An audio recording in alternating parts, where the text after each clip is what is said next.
Do you think, so what are the top 3 or 5 things that a builder needs to reevaluate, or we need to change, like hearts and minds, and when it comes to a home, in order to kind of get them on the path of net zero? Would you say it's, and I'm sure it's around air sealing and mechanical systems and installations, but what are, like, if you had to be more specific, what are certain things that they're currently doing that they should improve upon or stop doing in order to get them on the path of net zero?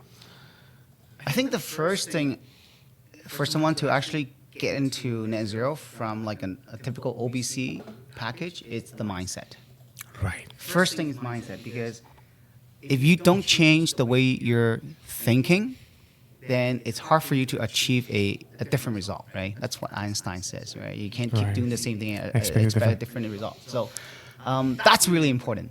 And then once they're open to that, like, actually I don't know about net zero, then they have to talk to somebody like an Andy or a Jack or a Hamed, like people that knows their stuff, so that they can actually give them some advice.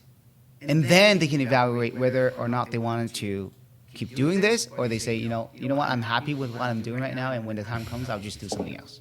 Or they say, no, I want to keep building for another 20, 30, 40, 50, 60 years, so I need a change. Yeah. And from there, then they can engage that energy advisor and learn, because everybody have a different way of doing things. Right. You like triple pane windows.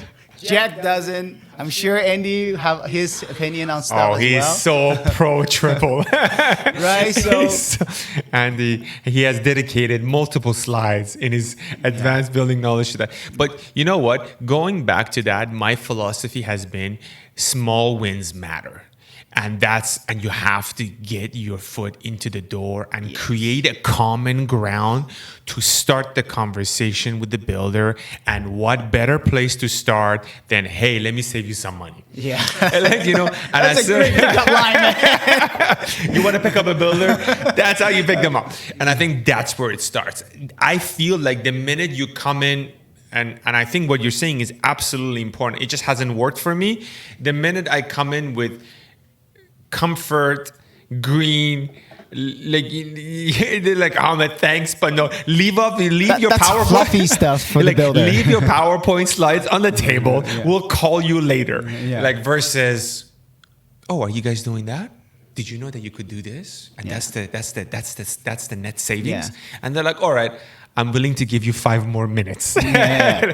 Right. I'm talking even about the people that I know dear and that are near and dear to my heart, and I know them for a long time, and they're builders. And it's so funny, the minute you come in and now you're a consultant and you're a potential client, all that stuff goes out of the door, and they're like, all right, are you going to give me value in the next 10 minutes? Yeah. And that's all that's going to matter. Yeah. I mean, honestly, builders are so busy. They have many things to coordinate and consider. So when I say they don't build, they're the planner.